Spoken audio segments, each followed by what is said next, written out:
Hey guys, so I'm back. I ran over to the library because I had a paper that I had to turn into my professor, but the library doesn't open until 12. So I just decided, why not just come back in my car and just talk to you guys about something else that's been on my mind. So this topic is actually going to be about 5 things to prioritize in 2025. And the 5 things that I came up with was health, and that means mind, body, and soul, mental health, exercise, overall health, your spirituality, whatever that may mean to you, education, relationship boundaries, and money. So I guess we'll just hop right in, right? So the first one, like I said, doesn't matter. I'm just gonna keep going. I'll start with education. It's very important for you guys for everyone to get an education. I used to be a sole advocate for, you don't need college, you don't need college, you don't need college. But the fact of the matter is even if you are not a person who doesn't want to pursue that type of education, I just think that you should always heighten your education. You should always be wanting to learn new things. You should always be wanting to broaden your mind and your perspective on life, on things, on everything. We all need some kind of help with something, whether that be, again, educating yourself on money, your money habits, educating yourself on your mental health, educating yourself on healing and traumas and how they affect you, may not now, but later on in life. I think education is one of the most important things that anyone can ever have. That tool is a tool like no other. So I need you guys to definitely hone in on educating yourself. Go on YouTube, go on Google, read you a book. Even if you don't read the entire book, y'all, not everyone is like me. I get bored and want to read. It's okay to just open a book and read 1 chapter or 3 pages and get what you need out of it. Talk to yourself about it. Write something down, maybe even, but learn something. Because education is so broad, and we all need some kind of education to get us to the next level where we want to go. Okay? The next one I would say is money. And I'm going to say that because I, too, have a problem with money. Money goes in one hand, out the other, and into something else, or into someone's pocket and into someone's register. We got to get a little bit better with money. And I might be projecting when I say we. But me, or we, because somebody in here feel me. Money, one, it's a recession. It's a silent recession right now. It's very hard. After the pandemic, things got very weary for everyone. And money just comes and it goes. And if you ask me, saving is a myth. Saving is definitely a myth. You can definitely save for a moment in time, but let's not sit here and act as if you're going to save $5,000, $10,000, and it's going to sit in your account for 5 years. That's not how it works, because the fact of the matter is we are human. We live in our means. And that's just that, You're a middle class, you're going to live in the means of a middle class. If you are in the upper echelon, you are going to live very high. So you just have to know how to manage, not to overspend, and to budget. I think my biggest thing this year is budgeting. And jumping back into education, I'm definitely going to watch more videos and educate myself more on budgeting. Maybe getting some envelopes, maybe getting some, getting real tedious about my coins, because girl, it'd be a mess. It'd be a mess. Like, it's like some moments I could go long periods of time and save my money and I'm not spending. And then in one day, and just like that, you guys, it'd be gone. It'd be gone. Like, it all be gone. And I don't shy away from taking care of myself. You know what I mean? I don't shy away from taking care of my child. So if I was never frugal before, can you imagine now that I got a baby?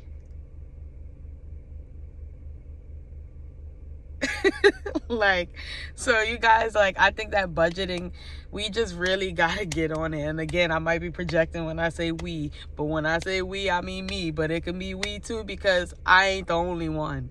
I'm not.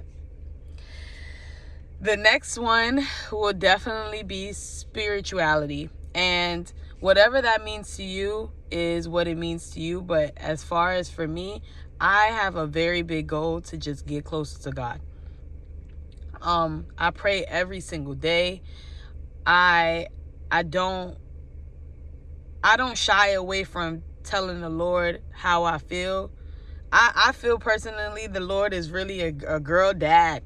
To the T, he's a girl dad. He just knows. He gets me. And I don't shy away from telling him my boy problems and all these things, because we could sit and fake all day as if, you know, we are not on our journey and we aren't, you know, living in sin from time to time. But the good thing about me is that, one, I always stay in repentance because I genuinely am sorry. And I think that people mistake that the Lord knows your heart for not telling him that you are sorry for the things that you're doing and actually meaning it. Because, like I said, you know, in life, you've learned so much. And as you get older, it's like you are unlearning now. You know, I learned a lot, and of course I'm going to keep learning, but I'm unlearning a lot right now. And so if you've been doing something for so many years, you can't expect to just change one day. And usually when people change overnight, it's because it was something that was completely so traumatic that it's like they can't go back. They can't, like, could have died or anything like that. Like, so when it's situations like that, I completely understand why somebody would change overnight. But that's just not my story. You know, I'm going through what I go through, and I'm living how I live, and I'm putting the Lord in every step of the way of that. Because I realize I can't do this life alone. You know, I can't. It's hard out here. You know, it's very hard out here. It's hard out here to do things without the Lord. And I would never think for once that I am strong enough to do it alone. I tried. I've always been a praying child. I've always believed in God. But, you know, the world sucks you in real quick. And you tend to think that you're strong enough to just do it alone. And that's not the case, you know. And there will be a time where God humbles you. Funny enough, I watched like a short, I don't know if it was YouTube or TikTok, where Vybz Kartel, you know, he said that, you know, before he did his time, he thought he was God. Until he went to prison and God showed him who he was and humbled him. And that's what the Lord will do. You know, he will humble you to make you realize, to your knees, to make you realize you can't do this life without me. And if you think you can, you're going to keep crashing out. You're going to keep crashing into that wall. You're going to keep dealing with those same relationships. You're going to keep, it's going to be a cycle. And if you want to be sucked into that cycle, that's on you. But for me, I got tired. I got tired of myself. I got tired of the people around me.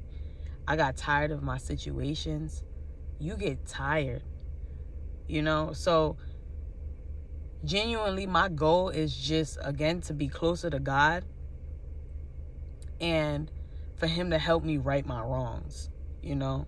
And allowing this time to just see my progress. I think that's one of another reasons why I wanted to start this YouTube, because it's like, I know that I'm not the only person that's in this, you know. Most people probably come on YouTube and, you know, they'll lie to you and tell you that they're not in sin, or because they aren't in sin, it seems like it's kind of like a looking down on others kind of situation. It can come off that way. That it doesn't mean that it's that way at all, you know. But I'm just here to say, like, I sin, you know, and there's a lot of things God already has taken me from. There's a lot of situations that he's taken me from. There's a lot of things that I open my mind and my eyes to, and I just love myself too much to deal with the same troubling cycles.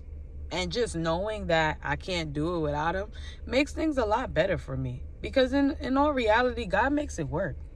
My life is a testimony of God gonna make it happen regardless, you know?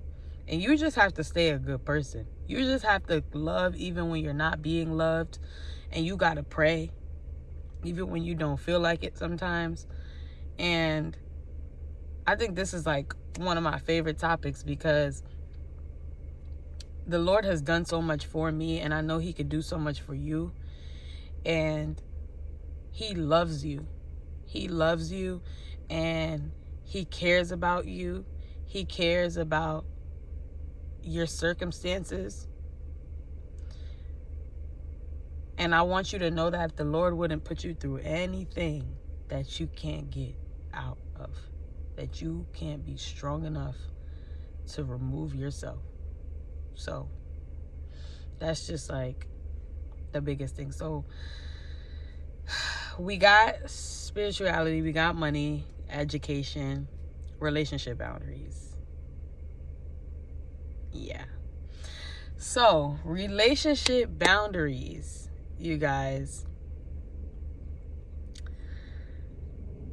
It's okay to say no.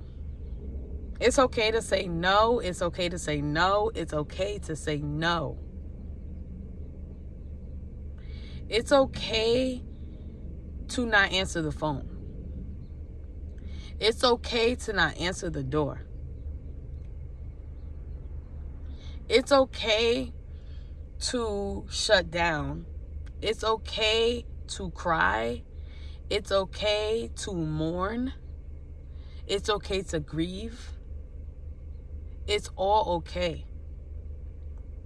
People that love you will totally understand, because there is no one in this world that hasn't went through it at least once. So when you put it in a perspective where, you know, I don't want my family and my friends to think that I don't love them, that I don't care about them. It's just I'm going through it right now. And I don't have the mental capacity to explain it to nobody without breaking down. And I just need my space. I need you to understand, though, that your family does love you. Your friends do love you. And you have to... You don't owe anyone anything, but you owe it to yourself to still show a sense of compassion for people that love you, because people who love you want to know that you're okay, you know. And it doesn't necessarily mean like you're just fully okay, but just know that you're alive. Simple as that. It's okay to say, I'm home. If I don't speak to you within the next week or so, just know I'm okay.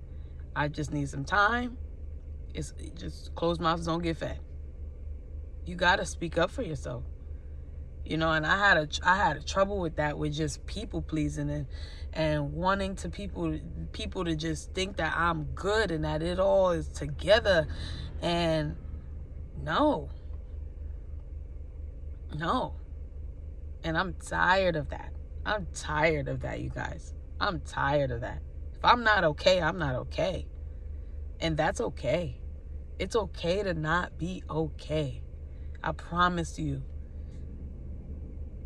So you just open your mouth and tell your loved ones that I'm not okay. But I'll be all right. I'll be all right. But I'm not okay right now. So if I need my space, and if people don't understand the boundaries, say, listen, they're either going to love you for who you are or not. I have family members who will, you know, still try to get over, or, you know, some people will even honestly, like, we got a lot of narcissistic family members, and like, you know, so people would just think it's about them, all about them, and oh, well, I'm this type of important in your life, so, you know, you still got to talk to me. And it's like, no, the only person that I'm entitled to speak to is the Lord. I have to talk to him. But there's no one in this world that I have to speak to. And when you put yourself in that space, it's a game changer. Like, boundaries are a game changer. You have boundaries. When I mean to tell you, you better set boundaries with everyone in your life. Your mama, your daddy, your kids, your man, your wife. Boundaries with everyone. There should be no one in this world, and I say this world because the Lord is up there. No one in this world, human-bodied, that should know you 100%. The only person you ever should give yourself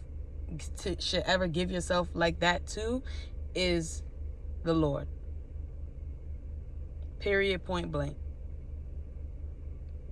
So you set those boundaries. You set those boundaries. You love yourself. Love yourself more than anything. And I promise you to change your life. And last and not least, mental health period. I've been like exercising more so home because I just haven't been having the time to go to the gym. So I'll do my little 30 minutes, 20 minutes Pilates, or like little, you know, YouTube workout videos at home and stuff. And 20-30 minutes of that every day makes a big difference. Eating, you have to change. I think that's like kind of been my biggest issue right now, because I learned how to cook like a lot better since I became a mom, and I cooks down. The meals be mealing, and like, it's hard. It's so hard. But I try to infiltrate a salad. I'm becoming more of a salad person. I've been putting more salads into my you know, my meals, infiltrating salads into my meals. I'm sorry, I got so stuck for a second. But yeah, exercise, your mental health too. That is very important. Your mental health is so important. Don't let anyone tell you that it's not. And seek therapy. If you want to seek a therapist, go seek a therapist. You know, you need a mentor, go seek you a mentor, or find you a good YouTuber that is mentor like, and listen to him.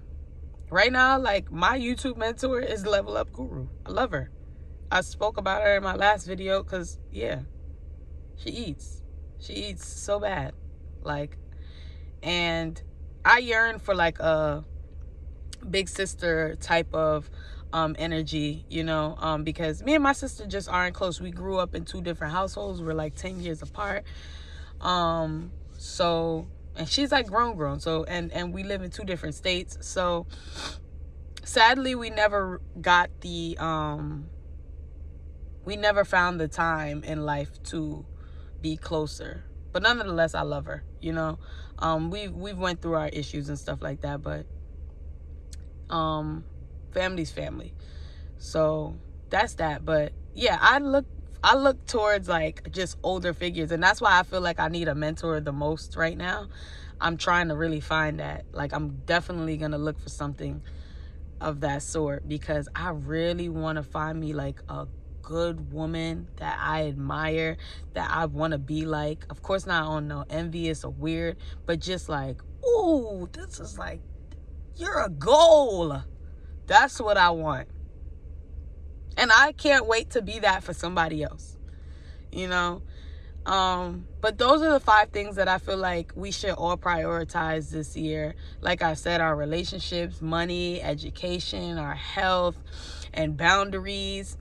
I'm telling you guys, we wrap that up. We wrap those 5 things up, and we do them the right way. I just couldn't only imagine what life will be like. And I want you guys to see this video, and in December of 2025, I want you to go in the comments and tell me that after you assessed all these 5 categories, I want you to literally tell me how it played out for every last thing. What did you do, and how did it play out? How did it work for you? And that's just that. I'm so excited. I'm so excited that I had to come in here and make a second video. But I'm gonna go finish my paper, you guys. Well, start my paper. The library is definitely open now, and I know I'm gonna get hungry soon before I gotta go and pick up my daughter from daycare. So I'm gonna go to the library, do this paper, knock this paper out real quick in the next 2-3 hours, go get my daughter, go get something to eat, probably take me a nap. Yeah. Okay, I'll be accomplished for the day. I did 2 videos. I'm gonna bust out a paper, go get things that I need for me and my baby, and I can sleep good tonight knowing that I got some things done. But I love you guys. Thank you so much for watching, and I'll see y'all next time. Bye.